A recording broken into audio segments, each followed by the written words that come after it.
Here today in the USS Cleveland, the Tier 8 American Light Cruiser on the map Loop in the mode Domination.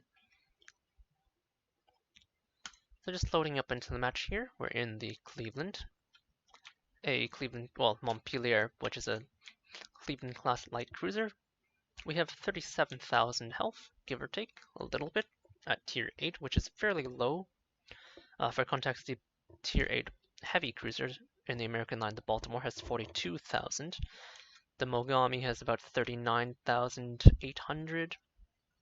The Charles Martel is also sitting pretty at a decent 38,500-ish. So this is on the low side as far as things go. No fuel, because we're not in Edinburgh or Attigo. Fairly standard Tier 8 cruiser setup. Does about 33 knots, so decent speed, but nothing particularly special. Much slower than the Attigo, Mogami, or Charles Martel, which can actually stretch their legs. Very American in that regards. Good rudder shift. Nice and responsive. A nice medium-sized hull overall, not particularly large. You'll notice if you look at the Attigo here, the Attigo is probably a fair bit lengthier than I am. She's a fairly large Tier 8 cruiser, whereas I'm a rather average-sized cruiser, and an excellent concealment. We have 9.3, so actually identical to the Attigo over here. And second best at the tier, just edging out the Bayard at 9.4, matching the Attigo at 9.3, and just losing out to the Edinburgh, which sits pretty at 9.0. Now as an American light cruiser, we have the American light cruiser consumable set out. So that's damage control, defensive fire, radar, and hydroacoustic. The hydroacoustic is a standard 5 km hydro with 3.5 km of torpedo detection. And the radar is a light cruiser radar, which is a 30-second radar with 9 km of range. Now just coming into the game here, we're going to approach the cap from cover.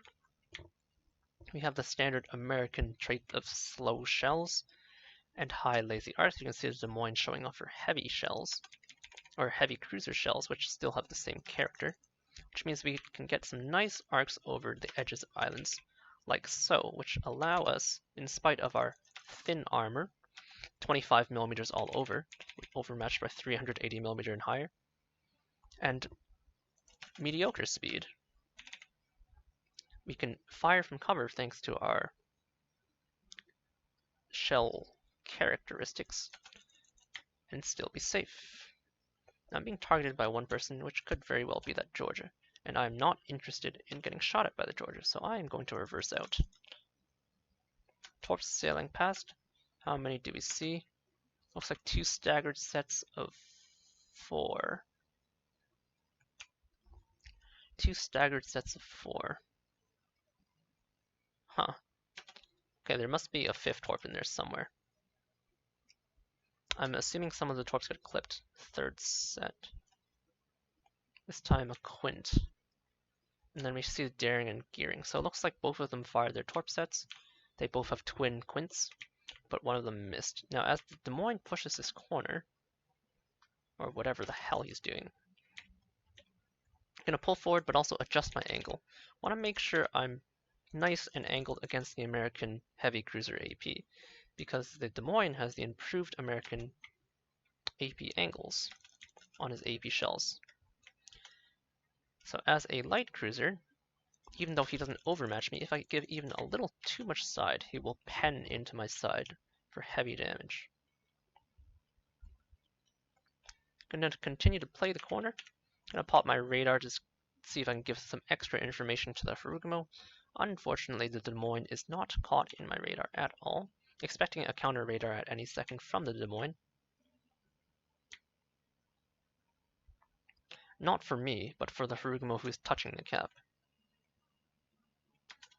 As I peek, see if I can get a shot off on that Izumo. Oh god, we have a bigger problem. We have a Salem problem, in fact. So you can see him opening up with AP onto me, or onto the Ferugamo actually. The Ferugamo takes full AP pens, so not too surprising.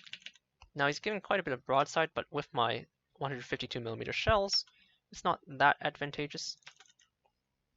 And he's going to probably attempt to turn in for these torpedoes. No, Okay, yeah, there's the turn. So if I shot AP there, because I don't have improved pen angles, I'd probably get some fair amount of bounces. Now he's turning back out after dodging the torpedoes, so I am going to switch to AP now. He got a little closer. AP is pretty usable inside of 10 kilometers, especially against cruiser-sized targets. I'm going to have to be careful to conserve my angle, even though I have 12 rifles, and I would like to use all 12 rifles. Switching to HE now, he's angling in. I cannot risk taking excessive amounts of damage from a tier 10 heavy cruiser's AP, so I'm going to continue to stay angled. You can see the Georgia crossing the corner, so I'm going to need to extract myself and pull all the way back. He broke a gun. Oh, he broke a back gun. Probably should not have repaired that. I'm trying to set a fire because he took a torpedo earlier. I know he has a super heal, but that doesn't mean that he's immune to fire. It just means he'll heal it back eventually. Alright, now as he crosses the corner, I'm going to attempt to disengage by just holding my fire. The Georgia is still a fair distance away. I don't want to attract his attention. And the Salem's now behind cover. There we go, fall back into concealment. Oh, and then now we're detected though. The fact that we're detected means that there is a destroyer somewhere around the Georgia's position. The Fletcher is like here. Now Georgia's moving away, so we're going to open up again. Just carefully holding our position as a light cruiser. Now I don't have too much position to reverse into thanks to the nature of this corner, so eventually I'm going to have to take a fairly risky turn to get out of this corner. But for now, we're alright. There is a Vanguard inside the cap, which is going to pose a problem. But I can't do anything about that from this position. So Salem attempts to cross a Hindenburg corner and gets appropriately punished. And Vanguard's shoving in. So I'm going to hide as much as my Citadel as possible. He will probably focus down the Hindenburg, who's the bigger threat to him. Now he's covered in 32 millimeters of armor, which means my 152 IFHE does pen him quite easily. However, he's giving so much broadside at this short range that I'm just going to use my AP. Okay, 1K. I don't know where my shells are going. I'll use the superstructure then. Some nice accurate salvos. Light cruiser AP is still AP. When you can get AP to pen, it always does more damage than HE. As long as you don't get overpens, that is. You can see there the belt armor of the battleship resisting a fair amount of my AP. But still does good damage, and I still believe in that situation that you should be using it. Now my Hindenburg does trade with his life for that. And we know there's a Fletcher nearby. The Des Moines uses his hydro. I'm still spotted.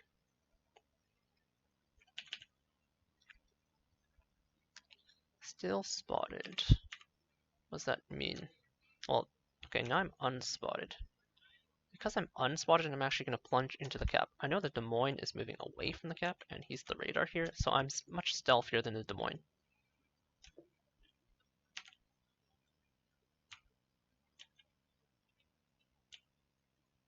Isimo's pretty close, so I do have to do this with care.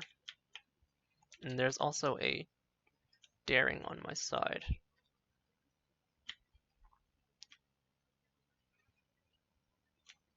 This would be much safer if they kill the Georgia.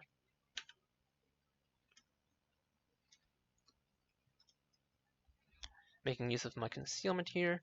This is more like a demonstration in playing with your concealment and also situational awareness than a hard carry game, but that is more the point of this commentary. I can show you plenty of decent games where I just farm up a storm. Now, if I want to fire on the Georgia, okay, he dies. Almost done taking the cap, and now there's a Harugumo beside me. Hopefully he can give me the smoke. He himself should probably get a smoke. He'll want to farm this. That's my guess. 20 seconds, he says, on the smoke. Alright, well, I don't want to wait 20 seconds, so I'm going to continue out of the cap. There's an Ismo there. It's also a Kreml. Okay, I made a positional error. He's too close. So now I have to fight. Now the Kreml's covered in 60mm plates outside of the superstructure, so if I hit him in the superstructure with my HE, I can damage him. So that is my goal. Okay, you can see there, I'm outside in the open. Okay, he dies. I do need to get back, but first I need to survive the Ismo. Turn my turrets for the Ismo. He's also inside my detection range. Ismo has 40mm middle section and 32mm frontal section, so giving a fair bit of side, but that's because I'm trying to reach cover. As I pull into cover, I will pull back on my angle, and hopefully can disengage behind this piece of cover. I can't fire successfully over the cover. It's actually blocking my vision, so I'm successfully disengaged. Gonna wait for the Ismo to shoot something else.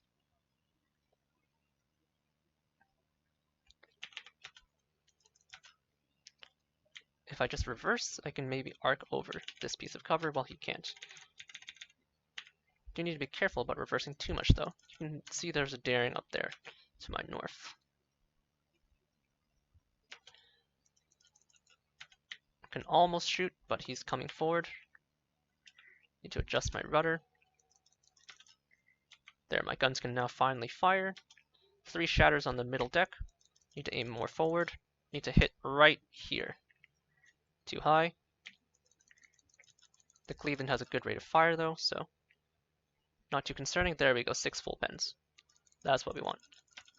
He does manage to fire before he dies, but a bit too late. Now next target. The Des Moines is encroaching on our territory. He's currently engaged with an Arago, but he's about in on the other side. So I'm going to turn my guns. I'm going to just lock them on that side for convenience so that I can look at him while I make my turn. Turrets will continue to turn since I've locked them onto the other side. Now normally I wouldn't suggest taking on a heavy cruiser like this, but as long as you're careful and don't give too much broadside, you actually do out DPM most heavy cruisers. Like if this was the Baltimore, I definitely out DPM it. I'm spotted, so that's the Fletcher.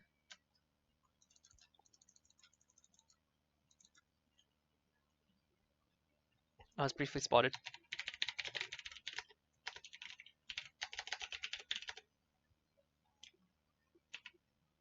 I'm gonna pop my radar just so the Harugma has information. You see there I was using my detection. So he's coming forward still fighting the Arago, so I'm going to use my good gun angles, bring all 12 rifles to bear. His guns are currently completely pointed away from me, so I'm going to just slam HE into his hull. If he gives me a little more side, I'm going to switch to AP. AP at 5 kilometers, perfectly respectable. And he's going to die to the Harugma anyway. Oh, or to me. And now, Daring is shelling me. I'm going to pop my Hydro. I'm going to try to disengage. The Daring's outside my actual detection range, but inside of my gun bloom range. So I'm just going to pull away. He's trying to set a fire. I don't really care. I'm here for the Fletcher. I need to help my Harugma.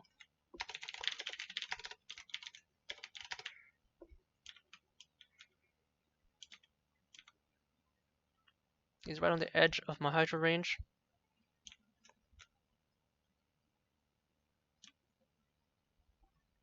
One minute on my Hydro.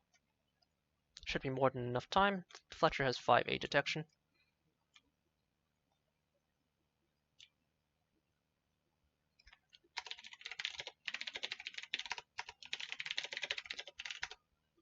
Oh god, he found my Harugma. So he'll have gun bloom up from having shot the Harugma. So we have a couple seconds to deal with him. Can't kill him, but I can at least damage him. If he decides to smoke up, I'll have my radar in 40.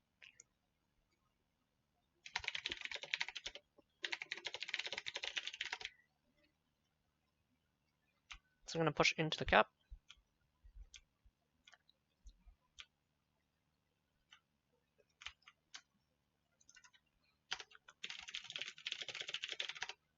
So this is going to be a bit tricky. The daring is going to be down here, and the Fletcher is going to be up north.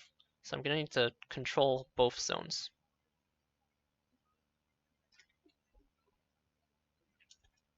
Adago should plunge into the cap so he can provide pressure on the Fletcher. Yeah, he's over there. They are going to play Ring Around the Rosie.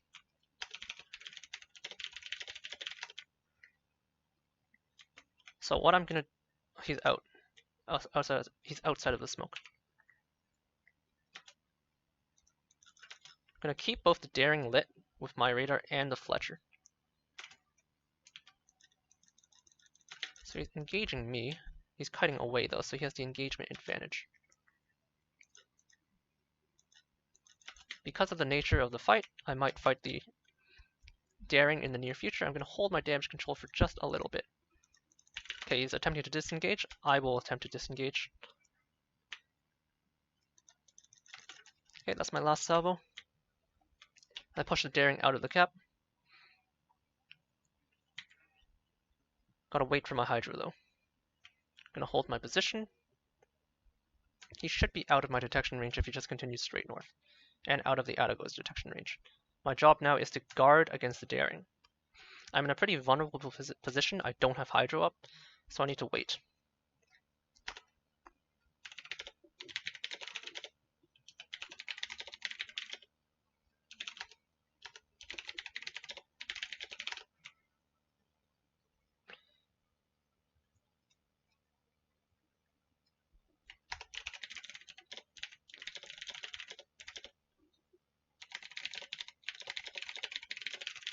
So after he's done, just turn around. Okay, he enters. 3 seconds on my Hydro. I'm going to come to full speed. So I need to turn away immediately. Or actually no, I need to turn in now in this situation. I just need to blast him. He dies. So now I can trade. I might not trade if I can take only one as well. Okay, I managed to hard stop and dodge every torpedo. So let's be secure. And now we hold at least 2 caps at all times.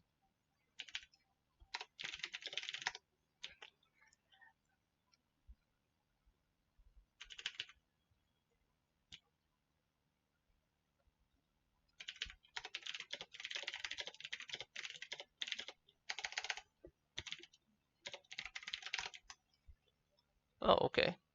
So he's up here. I do need to be careful here. I'm not sure I can make this turn because I think I botched it. Oh, okay. No, I'm pretty skinny.